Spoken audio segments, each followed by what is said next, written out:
नमस्कार दोस्तों, मैं कुश आपका स्वागत करता हूं एग्रीकल्चर के इस सेशन में। जब बात हो रही है कृषि की, तो कृषि का सीधा संबंध किसान से और किसान का संबंध खेती से होता है। और किसान खेती जमीन में करता है, क्योंकि जमीन में ही पोषक तत्व मौजूद होते हैं और उन्हें लेने के लिए किसान फसल उगाता है। फसलों से ही हमें पोषक तत्व मिलते हैं। ये पोषक तत्व हमें किस प्रकार मिलते हैं? दोस्तों, जो भोजन हम रोजाना खाते हैं उनसे ही हमें पोषक तत्व मिलते हैं। जैसे कि हम खाने में रोजाना चावल, दाल, रोटी, सब्जी, फल आदि खाते हैं, तो उनमें समाये पोषक तत्व हमारा शरीर ग्रहण कर लेता है, क्योंकि प्रकृति ने पौधों को ही ताकत और शक्ति दी है कि वो जमीन से उन सारे पोषक तत्वों को सोख सकता है। हम जमीन से लगातार पौधों के माध्यम से पोषक तत्व खींच रहे हैं। हम सभी जानते हैं कि हमें ज्यादा समय तक जीवन जीने के लिए या अपने शरीर को स्वस्थ रखने के लिए भोजन की आवश्यकता होती है, और उस भोजन से ही हमें पोषक तत्व प्राप्त होते हैं। ये सभी पोषक तत्व मिट्टी के अंदर मौजूद हैं। इसीलिए किसान खेती करता है ताकि हम सभी लोगों का पेट भर सके। और पेट भरने का मतलब हमें ऐसा खाना मिले जिसके अंदर पोषक तत्वों की मात्रा ज्यादा हो। अगर हमें पोषक तत्व ज्यादा मिलेंगे तो हम ताकतवर बनेंगे, स्वस्थ रहेंगे और हमें कोई बीमारी नहीं होगी, यानी कि बिना किसी रोग के स्वस्थ जीवन जिएंगे। तो दोस्तों, इसी एग्रीकल्चर सेशन को आगे बढ़ाते हुए मैं आपको अपने भारत देश की कृषि के बारे में बताता हूं। भारत एक कृषि प्रधान देश है। हमारे देश की 2/3 जनसंख्या यानी कि 70% से ज्यादा की जनसंख्या सीधे तौर पर किसान परिवार से जुड़ी हुई है। अगर हम अपने भोजन की बात करें तो आज हमारे खाने की थाली में चावल, दाल, सब्जियां आसानी से मिल जाती हैं। हमें यह जानना बहुत जरूरी है कि क्या हम शुरुआत से ऐसे ही थे, यानी कि हमारी कृषि का विकास कैसे हुआ। तो उसे जानने के लिए थोड़ा सा हमें पीछे जाना होगा और अपने कृषि के इतिहास को जानना होगा। हमारे कृषि का विकास कहां से शुरू हुआ? हम सभी जानते हैं, हमारा देश 1947 में आजाद हुआ। हमारे देश के प्रथम प्रधानमंत्री पंडित जवाहरलाल नेहरू थे। पंडित जवाहरलाल नेहरू ने जैसे ही देश का कार्यभार संभाला, और संभालते ही हमारे देश के सामने एक समस्या आ गई। समस्या थी, हमारे देश की जनसंख्या बहुत तेजी के साथ बढ़ रही थी और हमारी खेती से उतनी पैदावार नहीं हो रही थी। पैदावार क्यों नहीं हो रही थी? क्या पहले जमीन कम थी? बिल्कुल नहीं, जमीन तो पहले ज्यादा थी। फिर हम ज्यादा अनाज पैदा क्यों नहीं कर पाते थे? उसका कारण था खेती करने का तरीका। जिस तरीके से हम खेती करते थे, आज उस तरीके के बारे में हम बात करेंगे। उस पुराने समय की खेती को हम बौरानी खेती कहते थे। बौरानी खेती को हम पारंपरिक खेती भी कहते हैं। बौरानी खेती एक तरीका था लेन देन का। अगर मैं बात करूं बिजनेस की, तो आप विलेज से क्या लेते हैं? प्रोडक्ट्स। आप प्रोडक्ट्स लेते हैं और आपको उसके बदले पैसे देने होते हैं। इसी तरह से हम भी अपनी जमीन से लगातार लेन देन करते हैं। ये जो बौरानी खेती थी वो कुछ नहीं, सिर्फ वो एक प्रकार का लेन देन का एक बढ़िया तरीका था। जो पोषक तत्व हम जमीन से ले रहे हैं, वो पोषक तत्व हमें वापस जमीन में लौटाने भी होंगे। पहले के समय में किसान अपनी जमीन को 2 भागों में बांट देता था। वो ऐसा लेन और देन को बराबर रखने के लिए करता था। वो जमीन के एक भाग में फसल उगाता था और दूसरे भाग को खाली छोड़ देता था, और उस दूसरे भाग में गोबर, राख, सड़ी गली पत्तियां और घर से निकली हुई वेस्ट चीजें होती थी, उसे उस भाग में डालता था। अब यहाँ पर लेन देन कैसे चल रहा है? यहाँ पर लेन देन पौधों की जड़ों के द्वारा चल रहा है। यहाँ पर एक तरफ से हम पौधों के माध्यम से पोषक तत्व निकाल रहे हैं और दूसरी तरफ से पोषक तत्वों को डाल रहे हैं। ऐसा हम इसलिए कर रहे हैं ताकि जमीन के अंदर पोषक तत्वों की बराबर मात्रा बनी रहे। जब पोषक तत्व जमीन के अंदर बने रहेंगे तो पौधों को ज्यादा पोषक तत्व मिलेंगे। पौधों से हमें खाना मिलता है और खाने से हमें पोषक तत्व मिलते हैं। जब आप अच्छा खाना खाओगे तभी आपको पोषक तत्व मिलेंगे। तो इस चीज को बरकरार रखने के लिए किसान क्या करता था? लेन और देन करता था। 6 महीने वो भाग 1 में खेती करता था और भाग बी में गोबर खाद डालता था। फिर 6 महीने बाद भाग ए में गोबर खाद डालता था और भाग बी में खेती करता था।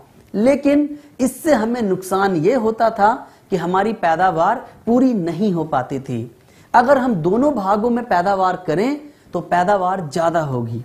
जैसे ही हमारा देश आजाद हुआ और जनसंख्या तेजी के साथ बढ़ रही थी, अब उस जनसंख्या का पेट भरने के लिए और उसको पूरा खाना देने के लिए हमें अपनी पैदावार को बढ़ाना था। इसी तरह से हम धीरे धीरे सन 1960 तक पहुंच गए और हमने सन 1960 में एक नई हरित क्रांति की शुरुआत की। भारत में हरित क्रांति की शुरुआत करने वाले वैज्ञानिक का नाम डॉक्टर श्री MS स्वामीनाथन है। उस समय हमने समस्याओं को ध्यान में रखते हुए कुछ बदलाव किए। इस हरित क्रांति के अंदर उन मुख्य चीजों का ध्यान रखा गया जिसकी वजह से हमारी पैदावार बढ़े, जिसमें पहली समस्या पर ध्यान दिया गया जो कि हमारे अच्छे किस्म के बीज ना होना। इस क्रांति में नए किस्म के बीजों का आविष्कार किया गया जिनको संकर बीज नाम दिया गया। हरित क्रांति का पहला उद्देश्य संकर बीज इस्तेमाल करना था और दूसरा रासायनिक खादों का उपयोग करना। रासायनिक खाद जो आज हम इस्तेमाल कर रहे हैं जैसे यूरिया, DAP, MOP और पोटाश आदि, इन सभी की शुरुआत 1960 से की गई। रासायनिक खाद के साथ हमने एक और चीज का इस्तेमाल करना शुरू कर दिया, वह रासायनिक पेस्टिसाइड थे। रासायनिक पेस्टिसाइड का मतलब कीटनाशक यानी कि जहर, क्योंकि हमें फसल को पैदा करने के साथ साथ उसे बीमारियों से भी बचाना जरूरी होता है। हरित क्रांति का तीसरा उद्देश्य नहर नालों का विकास करना था। पानी के लिए नहरों का विकास किया गया, नाले बनाए गए, सरकारी ट्यूबवेल लगाए गए। अपनी फसलों की पैदावार बढ़ाने के लिए हमने उनका उपयोग करना शुरू किया। जैसे ही हम उनको उपयोग में लाए तो हमारी पैदावार बढ़ने लगी। जब हमारी पैदावार बढ़ने लगी तो हम धीरे धीरे इस रासायनिक खाद और पेस्टिसाइड्स का इस्तेमाल बढ़ाने लगे। लेकिन हमने यूरिया का ज्यादा इस्तेमाल करना शुरू कर दिया जो कि एक रासायनिक है।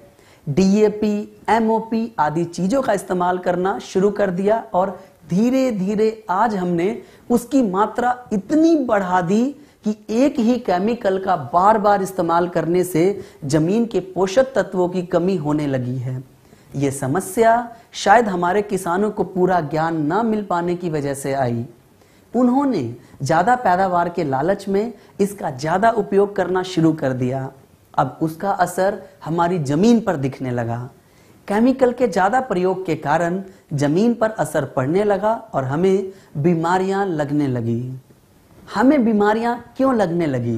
क्योंकि हमारे अंदर रोगों से लड़ने की क्षमता कम होने लगी, क्योंकि हमें जो खाना मिल रहा है उसके अंदर पोषक तत्वों की कमी हो रही है। इस नए तरीके से हम लेन देन के पुराने रिश्ते को भूल गए। हम ज्यादा पैदावार के लालच में आ गए और हमने सिर्फ लेना ही चालू रखा। अगर किसी भी चीज को थोड़ा थोड़ा भी निकालते रहेंगे वह एक दिन समाप्त हो जाएगी। तो यही कारण है कि जमीन के अंदर जो पोषक तत्वों की भरमार थी वो धीरे धीरे समाप्त होने लगी और उसका असर इंसान पर दिखने लगा। जब हमने रसायन का प्रयोग ज्यादा किया तो पौधों में भी उसका प्रभाव दिखने लगा। हम खाने में पौधों के फल, जड़, पत्तियां, फूल यही सब चीजें खाते हैं। पौधों के अंदर भी केमिकल की मात्रा बढ़ने लगी और ये सभी केमिकल आज हमें मिल रहे हैं। भारतीय खेती में अगर चुनौती की बात करें तो सबसे पहली चुनौती प्राकृतिक संसाधनों के बढ़ने के कारण हमें कम जमीन पर ज्यादा पैदावार करने को मजबूर होना पड़ रहा है। साथ ही चुनौती यह भी है कि हम जमीन पर केमिकल और पेस्टिसाइड डाल रहे हैं जिससे जमीन बंजर होती जा रही है। हमारी जनसंख्या बढ़ रही है और हमारी जमीन घटती जा रही है। अब उस घटती हुई जमीन से बढ़ते हुए पेटों की पूर्ति करना हमारे सामने चुनौती बन गई है। विश्व स्तरीय फल और सब्जी उगाने से अभिप्राय है कि जिसमें रासायनिक केमिकल का इस्तेमाल 2% से ज्यादा ना हुआ हो, यानी कि हम जब स्प्रे करते हैं तो उसमें 2% से ज्यादा रासायनिक ना हो। लेकिन अगर हम आज शाम को स्प्रे करते हैं और अगली सुबह वो फल सब्जी मार्केट में बेच दी जाती है और उस फल सब्जी में उस जहर का असर बना रहता है। आज का किसान परेशान है क्योंकि उत्पादन में बहुत अधिक निवेश हो रहा है। उर्वरक यानी जो यूरिया या डीएपी लगाया जाता है उनकी बहुत अधिक खपत का होना। अगर मैं 1960 की बात करूं तो इस समय उर्वरक अधिक डालना पड़ रहा है। आज लोग 40 किलोग्राम का एक बैग 1 बीघा जमीन में इस्तेमाल कर लेते हैं। उसकी वजह से हमारी मिट्टी के अंदर ताकत धीरे धीरे कम होती जा रही है। उस कमजोर मिट्टी से हम अधिक पैदा करने के लिए उसे ठीक नहीं कर रहे, बल्कि उसमें और यूरिया डालकर उसे और कमजोर करते जा रहे हैं। अभी तक आपने जो समझा, मैं आपसे उससे संबंधित कुछ प्रश्न पूछता हूं। तो पहला प्रश्न है, दूसरा प्रश्न, तीसरा प्रश्न, चौथा प्रश्न, पांचवा प्रश्न, छठा प्रश्न।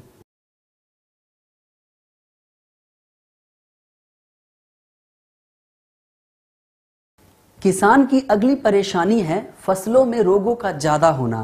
पहले के मुकाबले आज फसलों में बहुत ज्यादा बीमारियां आने लगी हैं।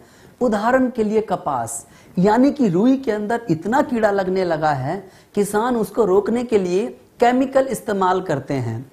1 बार केमिकल डालते हैं, 2 बार केमिकल डालते हैं, 3 बार केमिकल डालते हैं और वही केमिकल उन कीड़ों पर असर नहीं कर रहा है।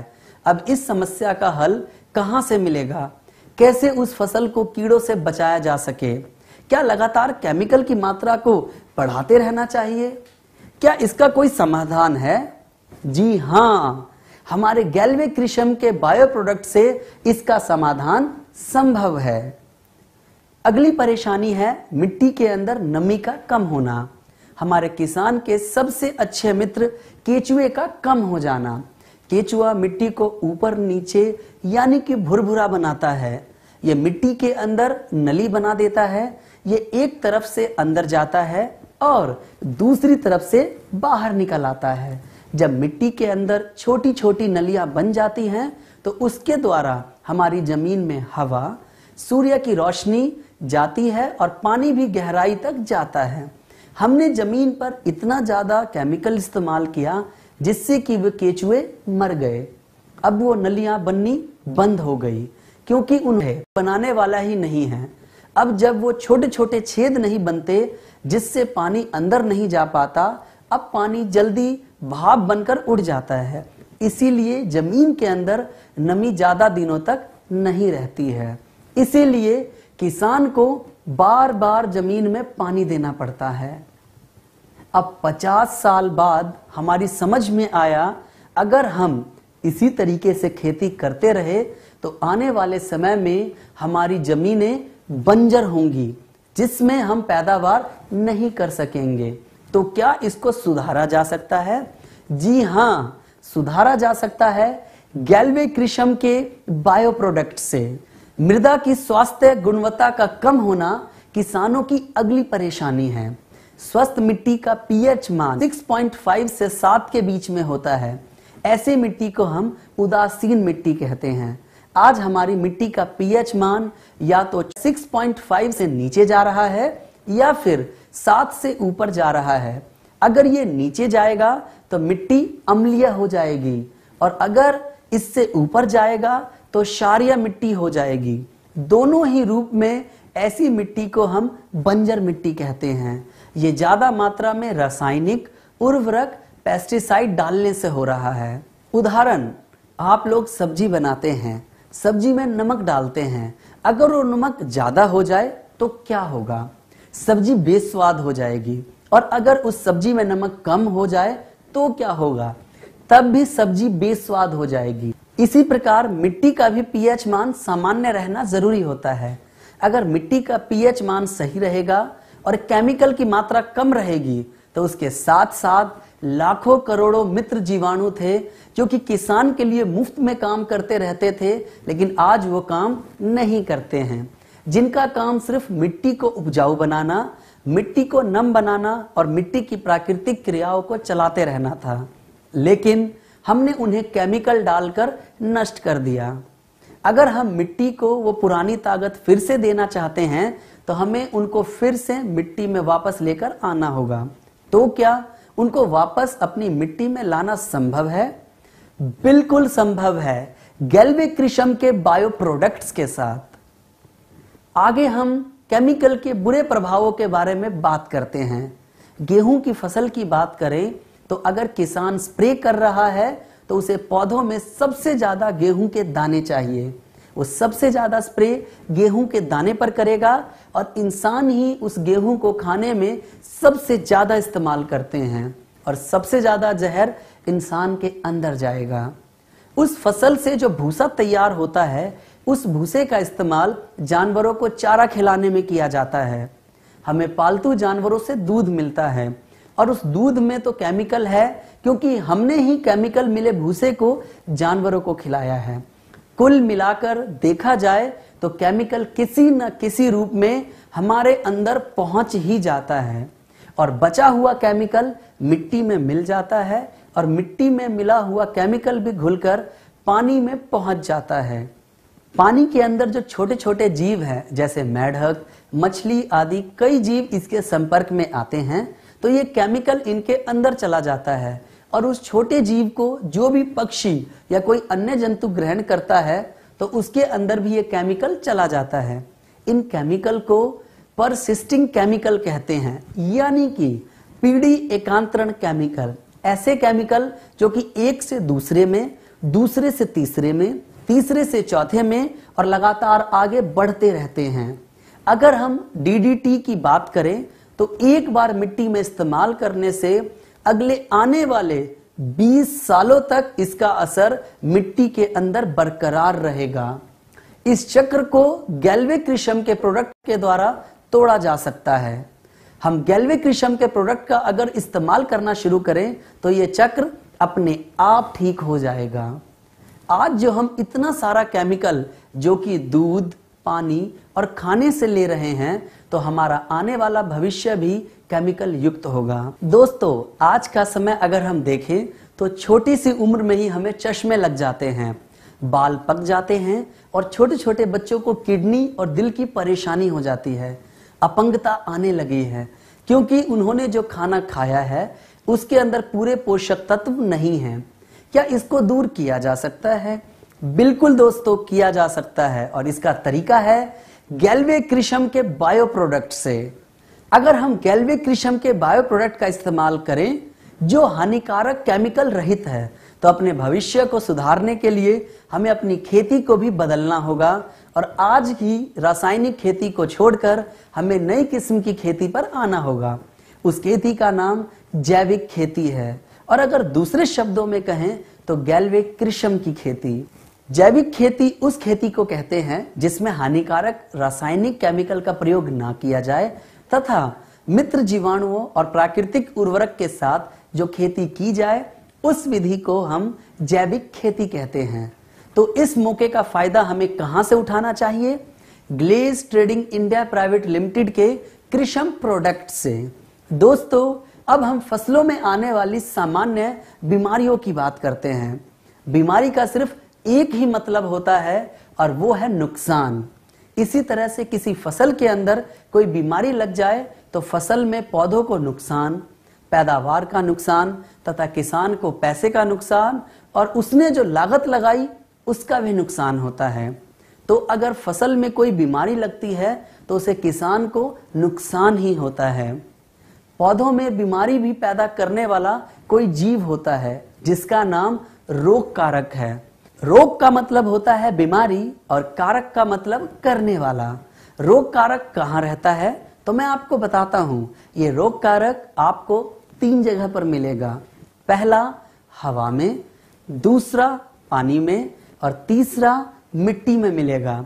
ऐसे ही एक रोग कारक के बारे में हम बात करेंगे जिसका नाम फंगस या फफूंदी या कवक है। अगर दूसरी भाषा में कहें तो नोना, भुआ, भेकुर, छतरा, ये सब इसी के नाम हैं। ये हर जगह मौजूद रह सकता है। जब भी ये बीमारी हमारी फसल में आती है तो हमारी फसल की जड़ों, तनों, फलों, पत्ती और बीजों को गला देती है। दूसरी परेशानी बैक्टीरिया की है जिसे हम जीवाणु भी कहते हैं। ये भी हमारी फसल को बीमार करता है। यह हमारी फसल को उगने नहीं देता। यह हमारी फसलों को गला देता है। यह हमारी सब्जियों को खराब कर देता है। यहाँ दो हमारे मुख्य रोग कारक हैं जिनके बारे में हम बात कर रहे हैं, जो कि हमारी फसलों को खराब कर देते हैं। ये रोग कारक कहां से हमारी फसल को बीमार कर सकता है? सबसे पहला रोग कारक हमें मिट्टी के अंदर मिलेगा, दूसरा हमें बीज में मिलेगा, तीसरा हमारी फसल की जड़ों को खराब कर सकता है, चौथा तने को गला देगा, पांचवा हमारे पत्तों को खराब कर देता है, छठा हमारे फूलों और फलों को भी खराब कर देता है। यानी कि पौधों के सभी भागों में यह बीमारी पैदा कर सकता है। किसी भी बीमारी को रोकने के लिए दो तरीके हैं, एक होता है ट्रीटमेंट और दूसरा होता है मैनेजमेंट। आप क्या चाहते हैं, ये आपका निर्णय है। मैनेजमेंट और ट्रीटमेंट में क्या फर्क है? मैनेजमेंट बीमारी आने से पहले किया जाता है और ट्रीटमेंट को बीमारी आने के बाद किया जाता है। अगर हम मैनेजमेंट बीमारी आने से पहले करेंगे तो हमारी फसल को नुकसान नहीं झेलना पड़ेगा। अगर हम ट्रीटमेंट बीमारी आने के बाद करेंगे तब तक हमारी फसल में नुकसान हो जाएगा। तो मैनेजमेंट पहले ही करना पड़ेगा। इसीलिए जब भी आप किसी किसान के पास जाएं और उसकी फसल में कोई बीमारी नहीं लगी है, तब भी आप उसे अपने कृषम के बायो प्रोडक्ट इस्तेमाल करा सकते हैं। अब हम गैल्विक कृषम के बेहतरीन बायो प्रोडक्ट के बारे में जानेंगे। अगर हम इन गैल्विक कृषम के बायो प्रोडक्ट्स को इस्तेमाल करें तो हमारी फसल को क्या क्या फायदे होंगे? गैल्विक कृषम के बायो प्रोडक्ट्स पर्यावरण के अनुकूल हैं। गैल्विक कृषम प्रोडक्ट का इस्तेमाल अपनी जमीन या फसल में करते हैं तो इनका किसी पक्षी, जानवर या अन्य किसी जीव पर बुरा प्रभाव नहीं पड़ता। दूसरा फायदा कम लागत का है। हमारे प्रोडक्ट्स फसल से ज्यादा मिट्टी पर काम करते हैं। जैसे कि उदाहरण के लिए अगर एक माँ स्वस्थ होती है तो बच्चा भी स्वस्थ होता है। इसी तरह हमारी मिट्टी अगर स्वस्थ होगी तो हमारी फसल भी बेहतर होगी। गैल्विक कृषम के बायो प्रोडक्ट्स को आप सभी फसलों में उपयोग कर सकते हैं, सिर्फ मशरूम को छोड़कर। हमारे प्रोडक्ट का लंबा और स्थायी परिणाम होता है।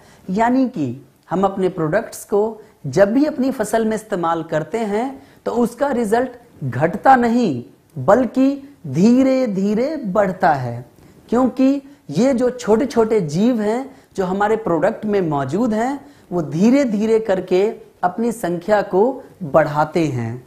जब हम अपने गैल्विक कृषम के बायो प्रोडक्ट्स को जमीन में इस्तेमाल करते हैं तो हमारे इन प्रोडक्ट्स के अंदर मौजूद जीव अपनी संख्या को 3 से 5 दिनों के अंदर 2 गुना कर लेते हैं। आगे उसको 4 गुना फिर 8 गुना कर लेते हैं। गैल्विक कृषम के बायो प्रोडक्ट्स का असर बढ़ता चला जाता है क्योंकि यह एक जीवित जीवाणु से बना हुआ है।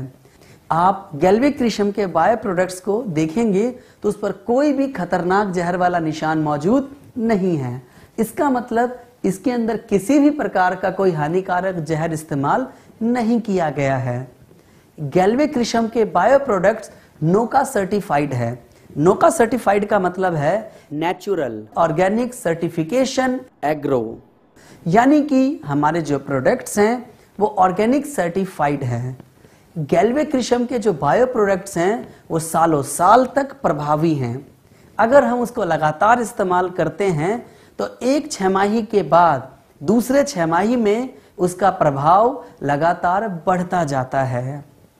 दोस्तों, हमारे प्रोडक्ट्स जमीन में जाकर उन सारी समस्याओं को दूर करता है जिससे कि एक पौधे की उपज यानी कि उसका फुटाव कम हो जाता है। अभी तक आपने जो समझा, मैं आपसे उससे संबंधित कुछ प्रश्न पूछता हूं। तो पहला प्रश्न है, दूसरा प्रश्न, तीसरा प्रश्न, चौथा प्रश्न, पांचवा प्रश्न, छठा प्रश्न, सातवां प्रश्न,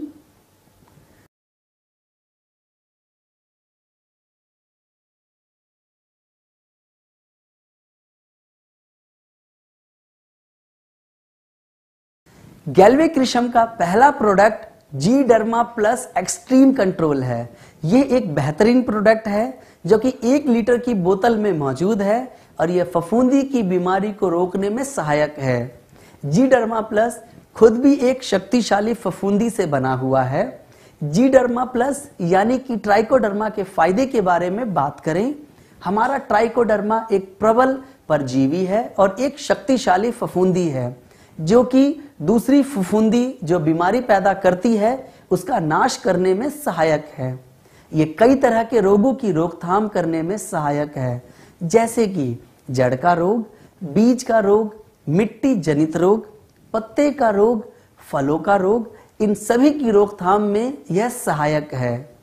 जी डर्मा प्लस मिट्टी की उर्वरकता को बढ़ाता है, मिट्टी के पीएच स्तर को सामान्य रखने में मदद करता है। तो इस बेहतरीन प्रोडक्ट को कैसे इस्तेमाल किया जाता है उसके बारे में बात करेंगे। दोस्तों, इसकी उपचार विधि बहुत ही आसान और सरल है।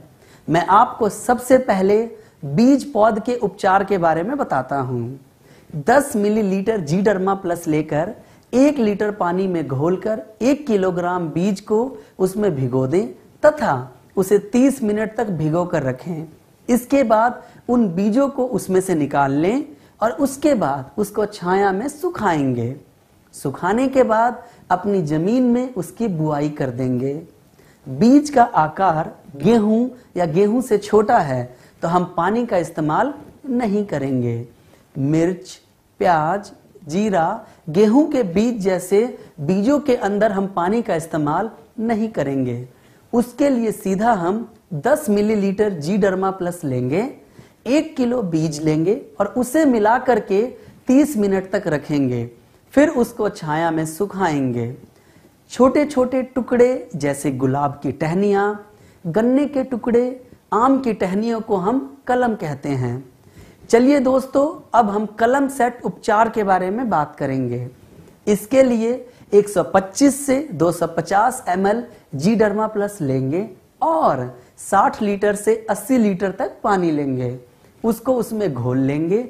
उसके बाद 2 कुंतल गन्ने का बीज लेंगे, उसको 30 मिनट तक भिगो कर रखेंगे और भिगोने के बाद उसकी बुआई कर देंगे। उस घोल में से गन्ने को निकालने के बाद जो पानी बचेगा उसको ले जाकर उस गन्ने के खेत में छिड़काव कर देंगे। कलम सेट उपचार में जी डर्मा प्लस और पानी का घोल बनाने के लिए हम अपनी जमीन में ऐसा कोई कोना देखेंगे या पानी की जो नालियां होती हैं उस नाली में एक बांध लगाएंगे और फिर ठीक 1 मीटर के बाद दूसरा बांध लगाएंगे और उसमें 60 से 80 लीटर पानी को इकट्ठा कर देंगे। मिट्टी उपचार के लिए 100 ml जी डर्मा लेंगे और 10 किलोग्राम गोबर की खाद में मिलाएंगे। अगर आपके पास गोबर की खाद नहीं तो आप भुरभुरी मिट्टी इस्तेमाल में लाएंगे, यानी कि हल्की सूखी और हल्की गीली। अगर आपके पास मिट्टी भी नहीं तो आप राख का इस्तेमाल करें और आप चाहें तो वर्मी कंपोज यानी केचुए की खाद में भी मिला सकते हैं और पौधों की जड़ों में बुरकाव करें। 1 लीटर की बोतल को आप 1 एकड़ में इस्तेमाल करेंगे। आपकी फसल बड़ी हो गई हो तो सीधा जड़ों में भी डाल सकते हैं। नोट करिए कि गोबर की खाद 1 साल पुरानी होनी चाहिए। अब मैं आपको बताता हूं स्प्रे करने की विधि। 5 मिलीलीटर से लेकर 7 मिलीलीटर तक, जो कि 5 मिलीलीटर से कम ना हो और 7 मिलीलीटर से ज्यादा ना हो, उसको 1 लीटर पानी के हिसाब से मिलाएंगे। दूसरी विधि, 150 लीटर पानी में 1 लीटर जी डर्मा को मिक्स करेंगे और 1 एकड़ में स्प्रे करेंगे। स्प्रे करने का सही समय सुबह या शाम है। तेज धूप या बरसात में कभी भी स्प्रे नहीं करना चाहिए। नारियल के पेड़ों में स्प्रे करना हो तो इसके लिए 10 से 12 मिलीलीटर जीडर्मा लेंगे और 1 लीटर पानी में इसे मिलाएंगे और उस पेड़ पर छिड़काव कर देंगे। एक बात का ध्यान रखें, एक बार बोतल को खोलने के बाद जीडर्मा प्लस को 10 दिनों के अंदर पूरी तरह से इस्तेमाल में ले लेना है। हमारे प्रोडक्ट की एक्सपायरी डेट 24 महीने तक की है। अभी तक आपने जो समझा, मैं आपसे उससे संबंधित कुछ प्रश्न पूछता हूं। तो पहला प्रश्न है, दूसरा प्रश्न, तीसरा प्रश्न,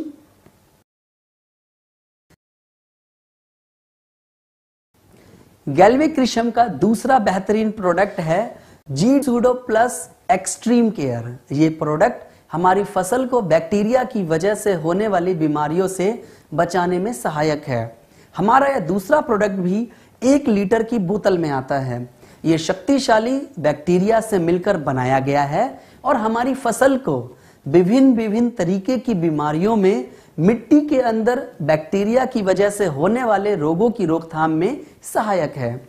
यह मिट्टी की उर्वरकता को सुधारता है और हमारी मिट्टी के पीएच मान को सामान्य बनाए रखने में मदद करता है। प्रयोग करने की विधि, 4 से 5 मिलीलीटर जी सूडो प्लस तथा 1 लीटर पानी लेना है। हमें बीज की मात्रा 1 किलोग्राम रखनी है। बीज को कम से कम 30 मिनट तक भिगोएंगे, फिर उसके बाद उसे उस घोल में से निकालकर छाया में सुखाएंगे। उसके बाद उस बीज की बुआई कर देंगे। अगर बीज का आकार गेहूं या गेहूं से छोटा है तो आप वहां पर पानी का इस्तेमाल नहीं करेंगे। अगर हमने जीडर्मा प्लस से बीज का उपचार किया है तो हमें जी सूडो प्लस से बीज का उपचार करने की आवश्यकता नहीं है। मिट्टी उपचार के लिए 250 मिलीलीटर जी सूडो प्लस लेना है और 100 किलोग्राम गोबर की खाद लेनी है। गोबर की खाद 1 साल पुरानी होनी चाहिए। अगर गोबर की खाद नहीं तो हम भुरभुरी मिट्टी लेंगे। मिट्टी नहीं है तो हम राख का इस्तेमाल करेंगे। 1 लीटर के जी सूडो प्लस का इस्तेमाल हम 1 एकड़ में करेंगे और पौधों की जड़ों में बुरकाव करें। दोस्तों, स्प्रे करने की विधि, जी सूडो प्लस 2 मिलीलीटर से लेकर 7 मिलीलीटर यानी कि 2 मिलीलीटर से कम ना हो और 7 मिलीलीटर से ज्यादा ना हो, उसको 1 लीटर पानी में मिलाकर स्प्रे करें। 150 लीटर पानी में 1 लीटर जी सूडो प्लस की बोतल घोलेंगे और 1 एकड़ में उसका स्प्रे करेंगे। किसान भाई अगर इसका दोबारा स्प्रे करना चाहते हैं तो 10 दिन के बाद दोबारा भी स्प्रे कर सकते हैं। जी सूडो प्लस वातावरण के अनुकूल है। मनुष्य, पशु पक्षी या जानवरों पर कोई बुरा प्रभाव नहीं डालता है। इसके बोतल की जो आयु है, अगर ये सील पैक है तो आप इसको 24 महीने तक रख सकते हैं। अगर हम प्रोडक्ट को एक बार खोल दें तो इसे 10 दिन के अंदर इस्तेमाल कर लेना चाहिए। अभी तक आपने जो समझा, मैं आपसे उससे संबंधित कुछ प्रश्न पूछता हूं। तो पहला प्रश्न है, दूसरा प्रश्न, तीसरा प्रश्न, चौथा प्रश्न, पांचवा प्रश्न, छठा प्रश्न, सातवां प्रश्न, हमारा तीसरा प्रोडक्ट है जीएनपीके बायो फर्टिलाइजर। हमारा जीएनपीके 1 लीटर की बोतल में आता है। ये 3 प्रकार के जीवित जीवाणुओं से मिलकर बनाया गया है, जिनका काम पौधों या मिट्टी के अंदर जाकर लगातार नाइट्रोजन, फास्फोरस और पोटेशियम का निर्माण करना है। जीएनपीके जैव उर्वरक के तौर पर एक बेहतरीन विकल्प है। प्राकृतिक तरीके से नाइट्रोजन, फास्फोरस और पोटैश प्रदान करता है। हमारी मिट्टी में मौजूद रासायनिक उर्वरकों के प्रभाव को कम करने में भी सहायक है। मिट्टी की उर्वरकता को सुधारता है, फसल को स्वस्थ बनाने में सहायक है और बेहतर उपज को बढ़ावा देने में सहायक है। मिट्टी का उपचार ऐसे करना है कि 250 मिलीलीटर GNPK लेंगे और 100 किलोग्राम गोबर की खाद लेंगे जो कि 1 साल पुरानी होनी चाहिए। अगर गोबर की खाद नहीं तो राख लेंगे, राख नहीं है तो भुरभुरी मिट्टी लेंगे या वर्मी कंपोज यानी कि केचुए की खाद लेंगे। 1 लीटर की बोतल को हम 1 एकड़ में इस्तेमाल करेंगे। दूसरी, स्प्रे करने की विधि। स्प्रे के लिए 2 मिलीलीटर GNPK 1 लीटर पानी में घोलेंगे और उसका स्प्रे करेंगे या 150 लीटर पानी के अंदर 1 लीटर GNPK को मिलाएंगे और उसका घोल बनाएंगे। इसको 1 एकड़ एरिया में इस्तेमाल करना है। स्प्रे करने का सही समय सुबह या शाम होता है। GNPK का एक्सपायरी डेट 24 महीने का होता है। प्रोडक्ट खोलने के बाद 10 दिन के अंदर हमें इसको इस्तेमाल कर लेना चाहिए। यह वातावरण के अनुकूल है। मनुष्य, पक्षी और जानवरों पर कोई बुरा प्रभाव नहीं डालता है। अभी तक आपने जो समझा, मैं आपसे उससे संबंधित कुछ प्रश्न पूछता हूं। तो पहला प्रश्न है, दूसरा प्रश्न, तीसरा प्रश्न, चौथा प्रश्न, पांचवा प्रश्न,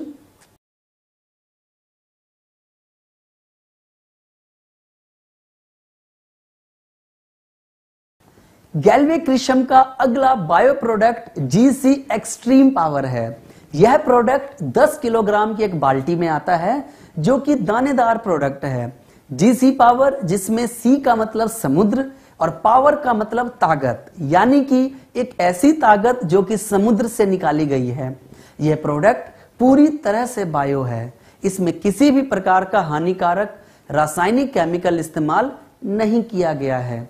इस प्रोडक्ट को बनाने के लिए समुद्री शैवाल, जो कि समुद्र के अंदर उगने वाली एक घास होती है, उस शैवाल का नाम एस्कोफाइलम नोडोसम है, जिसके सत्व यानी कि उसमें से उसका अर्क निकाल करके इस प्रोडक्ट को तैयार किया गया है। जब हमारे किसान भाई इसे इस्तेमाल करेंगे तो उन्हें कई प्रकार के फायदे मिलेंगे। जमीन को जो पोषक तत्व चाहिए वो सब इसके अंदर मौजूद हैं।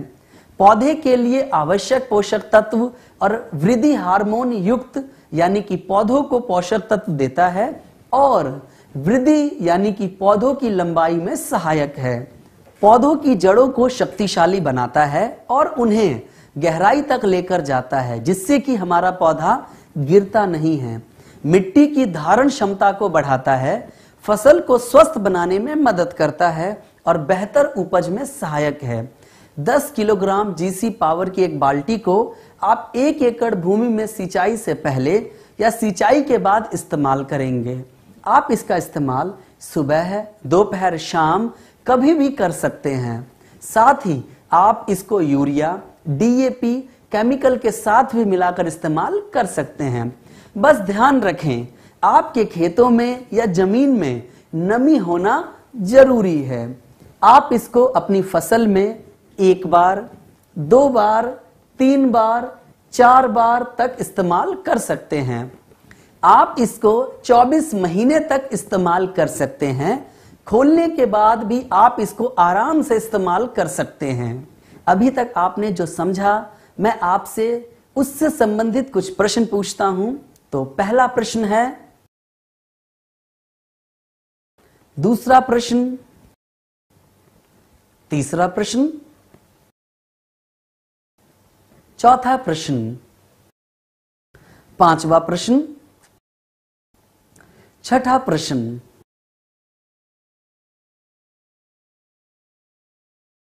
अगला प्रोडक्ट जिसका नाम जीवैम माइकोराइजा बायो फर्टिलाइजर है, जो कि 4 किलोग्राम के बैग में उपलब्ध है। यह एक बुनियादी बायो फर्टिलाइजर के आधार पर काम करता है। यह पौधों की जड़ों में सहजीवी की तरह वास करके उनके फैलाव को बढ़ाता है, जिससे पौधों को अधिक मात्रा में मिट्टी से पोषक तत्व प्राप्त होते हैं। ये मिट्टी की संरचना को सुधारता है, प्रकाश संश्लेषण को बढ़ाता है, सूक्ष्म तथा अति सूक्ष्म पोषक तत्वों को स्थानांतरित करता है। ये दानेदार प्रोडक्ट के रूप में मौजूद है। इस सहजीवी फफूंदी का कैरियर वेंटोनाइड सॉइल या ग्रेनुअल है। अब बात करते हैं कि इसको इस्तेमाल कैसे करना है। आप इसका इस्तेमाल कपास, गेहूं, धान, गन्ना, सरसों, प्याज, सभी सब्जियों तथा बागवानी वाली फसलों में 8 से 10 किलोग्राम प्रति एकड़ के हिसाब से प्रयोग करना है। अगर आपको इसका इस्तेमाल नर्सरी के लिए करना है तो 5 से 10 ग्राम प्रति पौधा के हिसाब से इसका इस्तेमाल करें। फूलों एवं फलों की बुआई के लिए 50 से 100 ग्राम प्रति पौधे के हिसाब से प्रयोग करें। आपको इस बात का ध्यान रखना है कि इस प्रोडक्ट की मात्रा का इस्तेमाल पेड़ पौधों के आकार के हिसाब से हो। जीवैम को रासायनिक उर्वरक के साथ भी मिलाकर इस्तेमाल किया जा सकता है। प्रोडक्ट को हमें 36 महीने के अंदर इस्तेमाल कर लेना चाहिए। अभी तक आपने जो समझा, मैं आपसे उससे संबंधित कुछ प्रश्न पूछता हूं। तो पहला प्रश्न है, दूसरा प्रश्न, तीसरा प्रश्न, चौथा प्रश्न, पांचवा प्रश्न,